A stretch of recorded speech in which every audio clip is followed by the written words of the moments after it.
welcome to the Divorced Women's Guide podcast, where we talk about the things us divorcees are thinking, but not always talking about, as we turn our divorce into the best gift we've ever been given. And I do so with a little bit of sass and a whole lot of class. I am your host, Wendy Sterling, founder of the Divorce Rehab.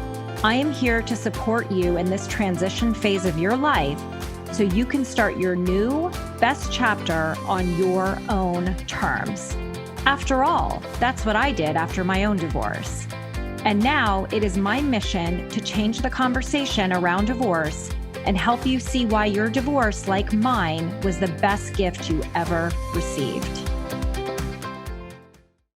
Hello, everybody, and welcome to another episode of the Divorced Women's Guide podcast. I am so excited that you have tuned in today because I am here with one of my dear friends, Erin Levine. Hello, Erin. How are you? Hi, Wendy. It's so good to be here. I'm so excited that you're here. I know I just said this 2 seconds ago, but I truly have been looking forward to recording this episode with you today and to having a conversation with you because we both have very similar perspectives in each of our fields around how we believe divorce can be the most empowering experience that anybody goes through. And more importantly, and what we're going to dive into a little bit deeper today is really how that empowering experience can lay the foundation for who it is that you get to become post-divorce, both as an individual as well as a co-parent. So before we dive into our conversation, Erin, I just want to share a little bit with our audience today about you. So Erin is a legal innovator, an entrepreneur, a speaker, as well as a certified family law specialist.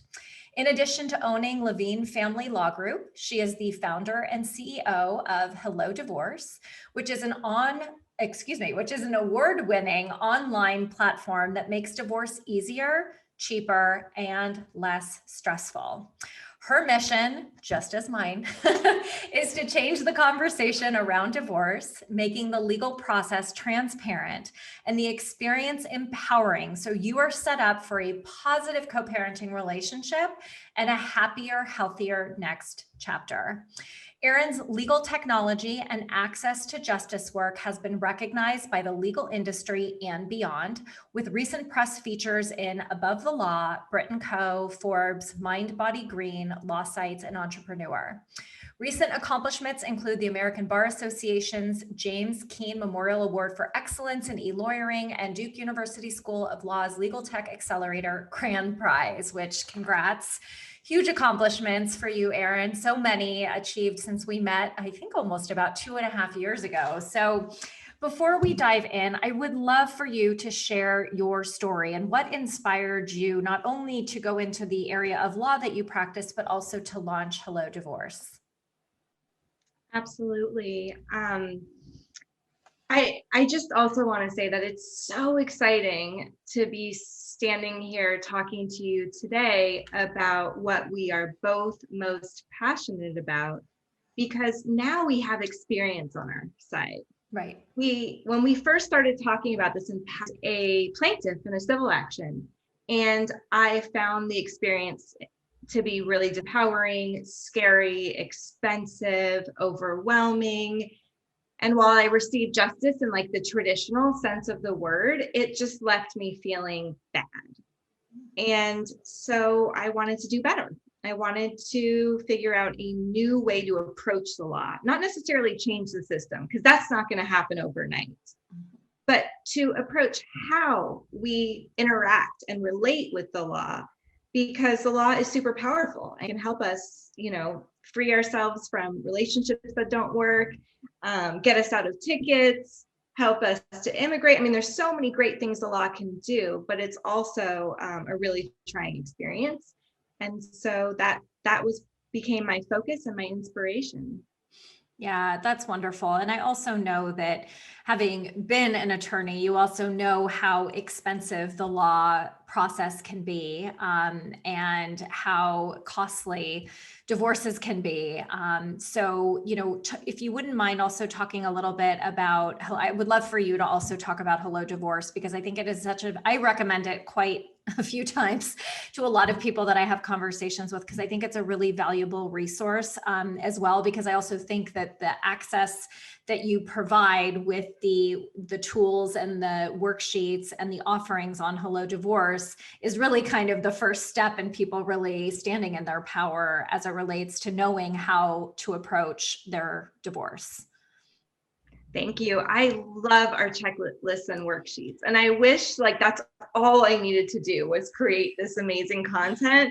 Unfortunately, we also need to make money and raise kids and all that kind of stuff. But the resources are currently and will always remain free.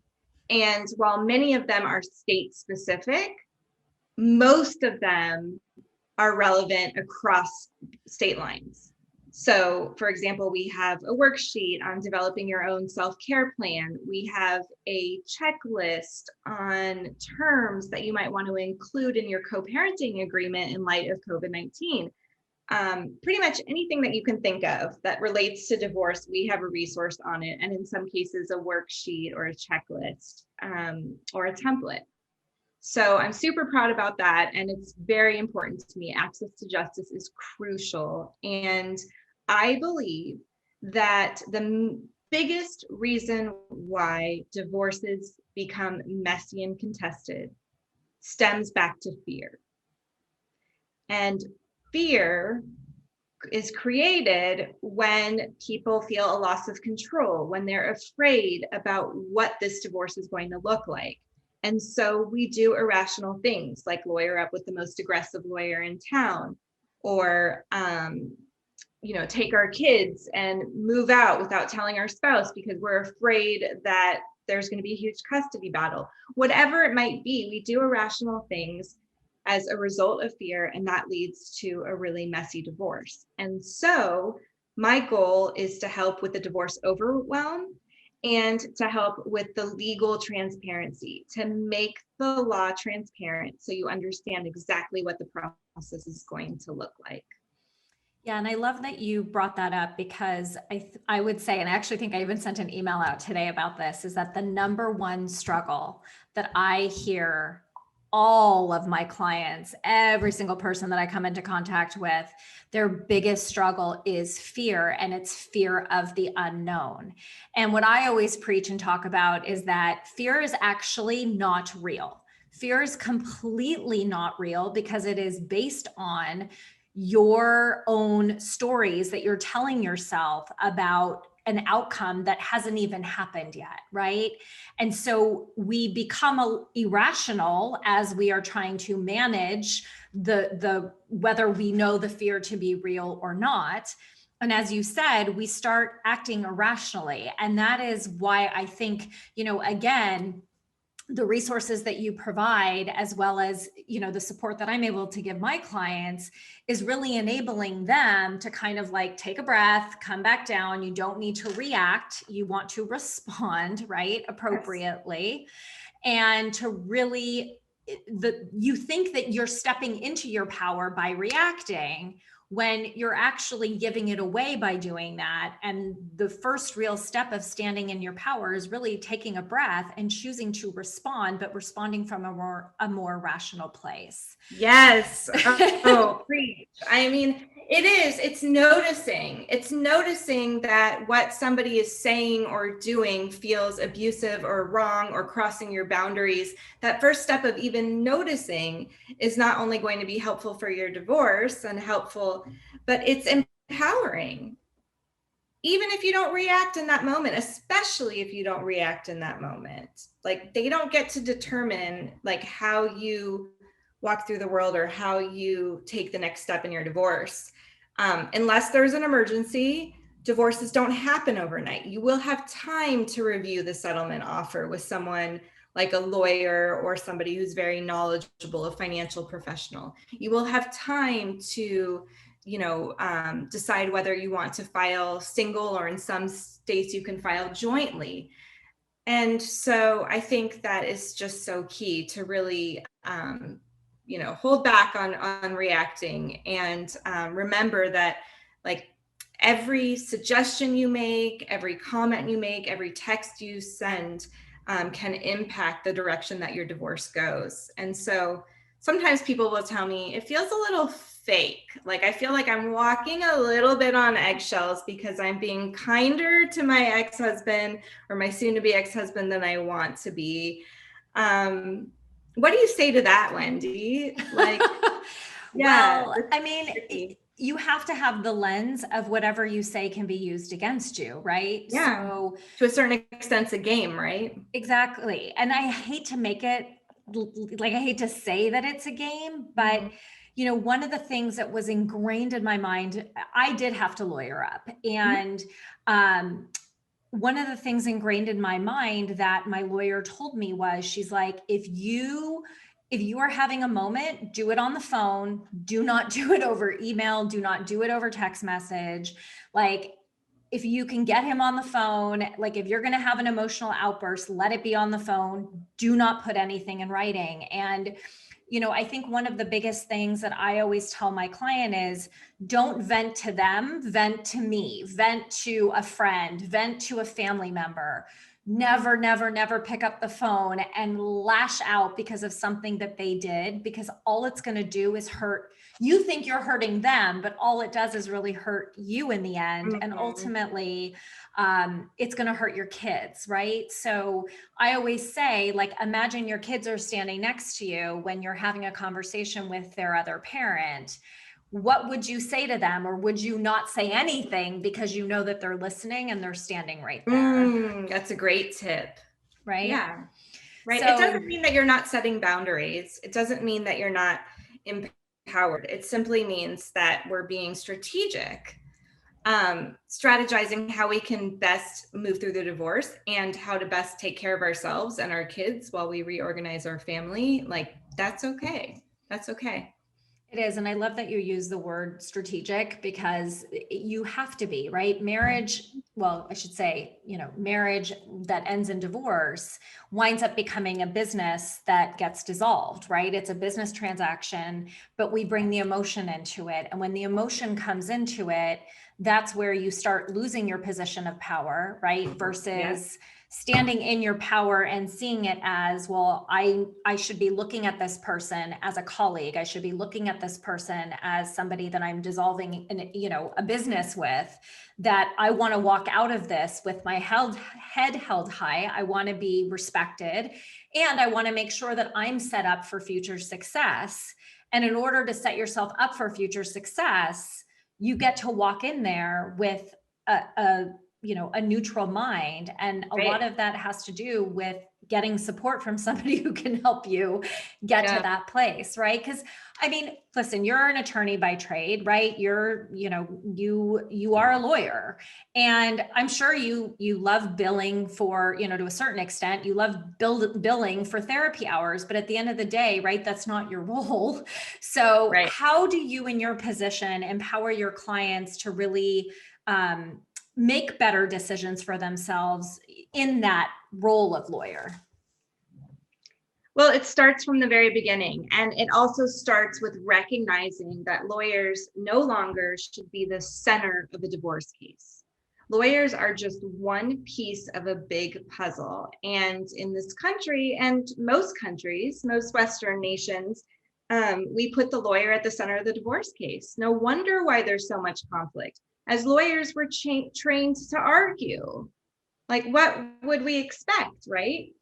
But it's so important to remember that the lawyer is just one piece of a big puzzle. And so one thing that we do is we start right from the beginning, not with the expectation that we want to make lawyers available, but they are not necessarily needed, especially at the beginning in most divorce cases.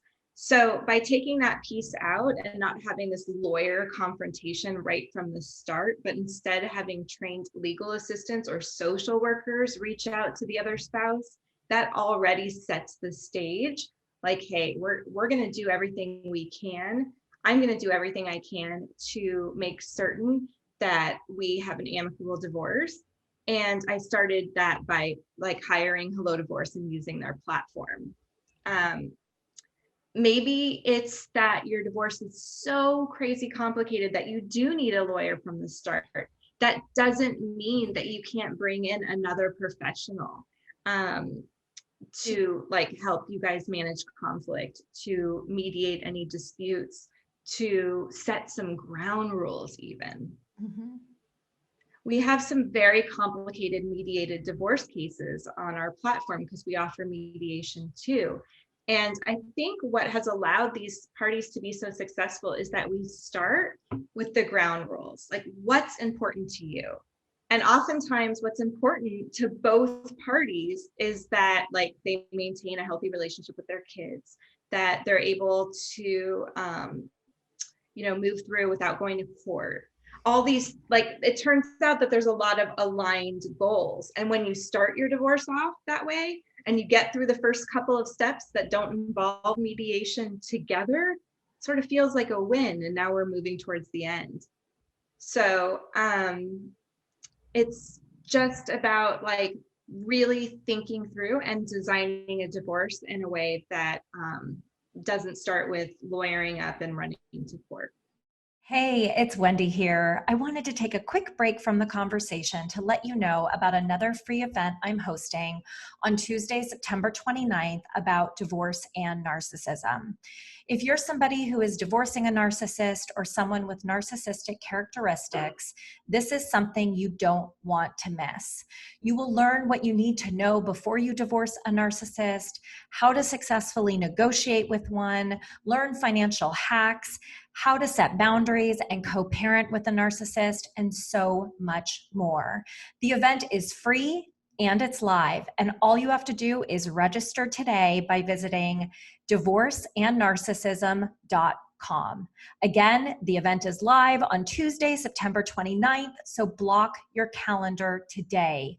And now let's jump back into the conversation.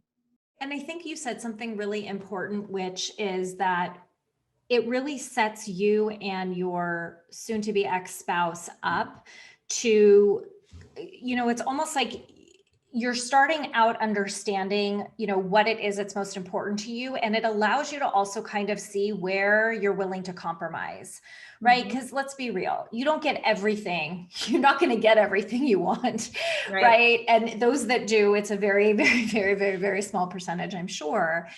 But the art of compromise is it starts with the legal process. When you're setting out your ground rules and you are looking at it from the perspective of, what do you want the outcome to look like? Understanding that compromise is going to be part of your journey. To me, what that also sets you up for is understanding that that's going to be the rest of your relationship with this person, right? Especially if you're sharing kids, because there are going to be times and decisions that are going to have to be made where you may have a different opinion than your spouse. And to me, it's almost like from that first moment where you're sitting down and ironing out what it is that is most important to you or what you want the outcome to look like, you're starting the art of learning how to compromise with this person in your new role and developing that new relationship with this person, right? So instead of falling back into being the person you were in your marriage, it's actually a clean slate for an opportunity for you to step into what this new relationship with this co-parent is going to look like and how it is that you get to be moving forward in relationship to this other person. Does that make sense? Absolutely. And those communication and like issues that you had in relationship don't magically go away in divorce, but they can be worked on. The dynamic can change. And it's never going to be as challenging as it is as you're getting a divorce. Like the tensions are so high, the fear of the unknown, there's so much going on. So if you can bring some integrity into this process while you're divorcing, it will pay off, so much going forward. It just will. That's just how it is, even if it doesn't feel like it's being responded to now.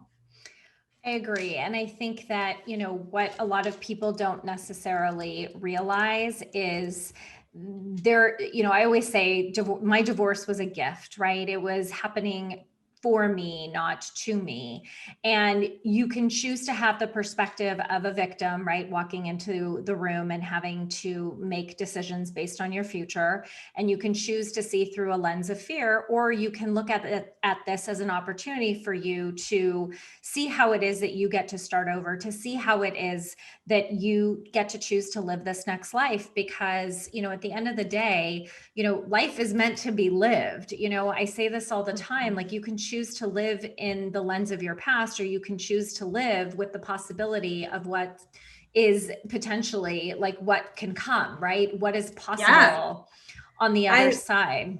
I love that aspect of separation and divorce. I love this, like, regardless of whether you want it or not, you really come alive, because for the first time in oftentimes our adult life, we're having to make decisions and changes every day. Our morning ritual changes, right? Like when and how we can take care of ourselves, like how we spend money. Everything has this opportunity to change, or at the very least be looked at to see whether or not it still fits our needs. So that feeling of being alive and living with intention is an incredible byproduct of a really challenging time. But I just love it. I think it's important. Yeah. And I know that, the divorce process can be super overwhelming for a lot of us. There's a lot of new words that you're hearing and language. Many of us, we're not necessarily privy to a lot of the, asset management, the financial pieces. There's words that I think I learned from you 2 years ago that I didn't even know existed. Or perhaps I just pretended to know when I was going through my own divorce. Like, it's all super overwhelming. There's so much information that you feel like you don't know, right? And a lot of times too, what I recognize, and I'm sure you notice your clients go through this as well, is that, we tend to get so overwhelmed that we put ourselves last. And there's no better way to disempower yourself than to let self-care go out the window, right? So how is it that we get to take care of ourselves in this process? Because a lot of that has to do with being able to be in your power, right? Putting your best self forward, starting that next chapter, right? So how do you help empower your clients when they get into that place of overwhelm? Well, I agree with you that like self-care is not a privilege. It is an absolute must. And I think a lot of my clients have experienced being made to feel badly because that they made choices to take care of themselves. Like their spouse either like must be nice, they'd get, or like, do you really need to spend that much money? Those kind of things. So like already like society and sometimes the people that we've been in relationships with are already like setting us up to fail when it comes to self-care. But it is, an absolute necessity. And that's one of the reasons why we created the worksheet and like continue to have guest authors on our blog like you who can remind people of the importance of it. It's the only way to stay sane when everything is like in crisis around us. I mean, there's so much in the world that we can't control right now, and there are still ways to take care of ourselves. So like, from the very start, through our emails, through the way our legal assistants talk to our clients, to the resources that we create, it all has an element of self-care in it. Yeah. And that takes, and it also, divorce is stressful enough. You don't need to create more for yourself by not taking care of yourself or allowing other areas of your life to take a hit because you're going through a life transition, Yes, absolutely. And I think, so many of the things that take up a lot of time in divorce, like figuring out what courthouse you have to go to and how to file and where to file and what are your options for service. Those are things that we just take off of your plate. Like those are things that our platform does for you. And I think that like frees people up for a lot of time so that when they are focusing on their divorce, they're focusing on the most important part, as opposed to like the things that have to get done, but are confusing and not exciting at all. Yeah. And one of the things that I think, you and Hello Divorce is so great at is not only just taking out sort of you take out the thought behind what needs to be done by providing people with everything that, like all the boxes that need to be checked, you deliver it to them, right? There's no additional thinking that has to happen.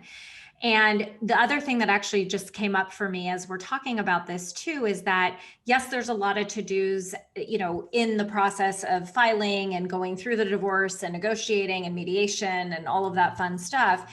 But one of the things that I hear a lot, and I have to imagine you hear this a lot too, is that I hear people say all the time, I just want to be done. I just want to be done, because they think that like there's this magic like wand that gets waved when you're done, right? The paperwork gets filed, and it's not exactly what happens. Right. It's, yes, it's great to have your paperwork filed. It's great when the judge signs the papers and it's done and it's finalized, right? But it doesn't mean it's over. Right. And we have to get comfortable living in a state of transition, because that's just what it's going to be for a little while longer. Exactly. And that's something that I don't feel enough people understand. And it's one of those things that I'm like, well, truth bomb is what I call it, right? Like it's not over when it gets filed, because then you actually need to start dividing everything. Right. And I don't know one person who has said, I rushed my divorce because I was ready to be done and I had a positive outcome. Like people who rush it end up waiving something that is really important, that could end up like really affecting your financial, your economic well-being down the road. Like it's just not smart to rush it. And I agree. By the same token, we not only don't want to rush it, but we also don't want to feel like we're done and put it behind us before we have executed, before we've enforced the terms of our agreement. As having a term in your divorce decree that says that a 401k is going to be divided isn't enough to actually divide that 401k. And if you do it improperly, you can end up with some early withdrawal penalties for being young and withdrawing, as opposed to doing it correctly and having both parties benefit. So surrendering to this is a process and getting as much help as you A, want, and B, can afford. Like the more you can delegate that to somebody to help you, that's wonderful. That's great. And it could simply be using a checklist and deciding who does what. Yeah. And I always used to say to I'm so guilty of saying it, right? I always used to say like, I just want to be done. When are we going to be done? Why aren't we done yet? Reasonable. Yeah. But at the same time, I wouldn't take back any of the extra time it took, right? Which it didn't, but in my head it did. I wouldn't take it back because, as you said, you can't go back. This is it, right? You can't go back and be like, oh, wait, I totally oh my God, I didn't understand this. Can we? No, that's not how it works. Because going back and redoing is unlikely, and the other party has to agree to it. So good luck, right? It takes less time to give yourself more time as you're going through it versus rushing through, realizing you screwed up or you screwed something up or you made the wrong call and having to go back and redo, right? That's going to cost you more money than it is to really get clear from the beginning. And that's like the biggest piece of advice I think that I got from my lawyer was just like, Wendy, like you need to let this, because she would always say, like, I would have my gut reaction. She'd be like, let's just take 24 hours. And I'm just like, do we have to she's like, Wendy, 24 hours, let's talk tomorrow, sleep on it. You may feel different. And I always felt different the next day. Always. Well, the fact that what I'm most amazed at is that you were able to talk to your lawyer within 24 hours. Because I think the biggest complaint that people have when it comes to lawyers is like not being able to reach them or get them to communicate, within a reasonable time period. So that's great to hear. I was her favorite I was one of her favorite clients because my divorce Awesome. was a fun one. So she, and listen, it's not to say I got her every time on the phone in 24 hours, but she always made me Right. think about it for at least 24 hours. That's great. Yeah. So before we end, because I know you and I could keep talking for hours on end, I would love for you to just impart some wisdom and some knowledge to our listeners today before we sign off around our topic, around what you've learned, or something inspiring to get our listeners into that place of power. Awesome. Okay, a couple things. One is going to be more practical, and one is more, on the emotional wellness piece. From a practical standpoint, I don't want anyone who is listening to this podcast to ever sign a divorce agreement without having all the information and documentation you need. Like Wendy said earlier, this is a business deal. And you can't possibly negotiate your way out of relationship, out of a contract, without knowing what's at stake. And so it's okay to ask. It's okay to, if you need to, use the legal process to get the information that you need.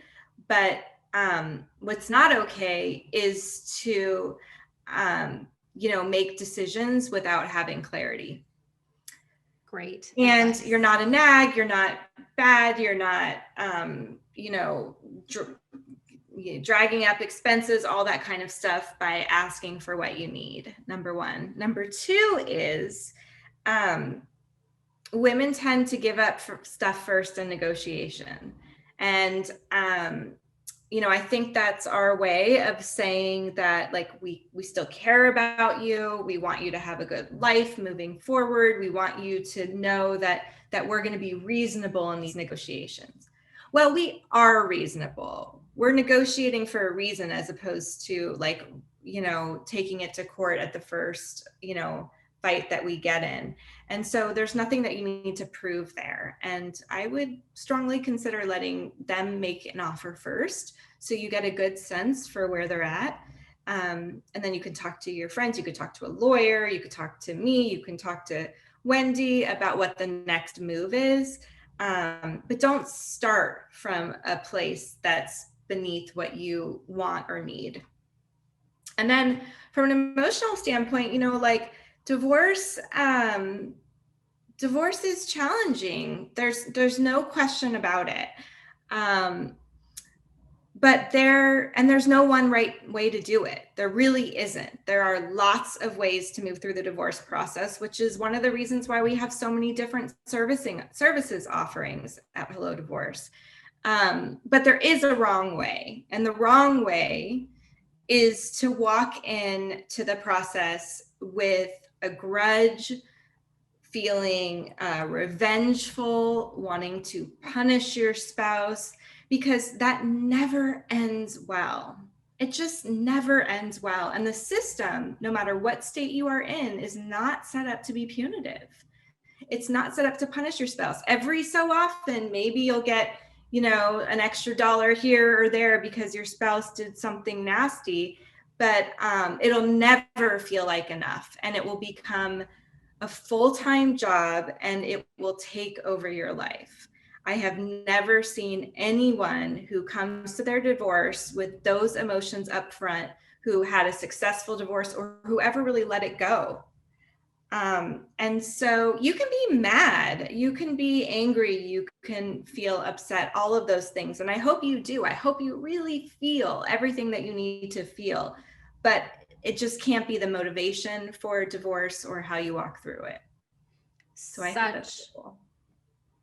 Amazing advice. I hope you all listened to every single word that Erin just said. And Erin, as always, such a pleasure. I just, I love and adore you since the day we met. And I'm so grateful that you shared your wisdom today. And I'm so grateful for not just you, but also Hello Divorce, because I know it has been a huge resource for so many people. And like I said before, I refer all of my clients to it, as long as, obviously I know that it's state specific, but at the same time, it's such a great resource. You've got amazing resources for free, like you said, available there. So, and I know that you also have a wonderful gift for everybody. So share how people can find you, Hello Divorce, and the generous offer that you have for our listeners. Right. So we are at hellodivorce.com. You can find us on social media as well. With the handle is always at Hello Divorce. And we are currently offering services and products in California, Colorado, by the time this airs, in Utah, and soon to be Texas and New York. So if we're not in your state yet, feel free to reach out, and I can let you know when you're on schedule to get there. We're also offering your listeners $50 off any service or product that you choose, whether it be legal advice, whether it be access to our TurboTax for divorce type software. I want you to have that. So I know we came up with a code. Do you remember what it is, Wendy? It will be in the show notes, so not to worry. Okay. So if you guys want access to that, just check out the show notes so you can access the code, and it's yours. So yeah, awesome. Wonderful. Erin, thank you for being here today. I really appreciate you. Oh, yeah, absolutely. Anytime, Wendy. Thank you. Of course. And everybody tuning in, I hope that you enjoyed today's episode. You know that I love hearing from you guys. So please send me your feedback. And also, what landed for you? What learning did you gain from listening today? What aha moment did you have? I always say to my clients, lock it in. Tell me what it is that you guys gained from this, because my goal with every single one of my podcast episodes is to ensure that you walk away from this experience with me and with my guests with a nugget of information that helps you to navigate wherever it is that you are in your divorce process that much more easily. So hope you all have a beautiful rest of your day. And as always, sending you tons of love, light, and joy. Mwah. Bye, everybody. Thanks for tuning in to another episode of the Divorced Woman's Guide podcast. If you like what you hear, please share this episode with someone you know or spread the word on social media. This is how I reach more divorcees around the world and provide them with the support they need to create their next best life. And I would also love to continue the conversation with you. So please friend me on Facebook, join my private Facebook group, The Divorce Rehab, and follow me on Instagram at Divorce Rehab with Wendy. I'll see you next time.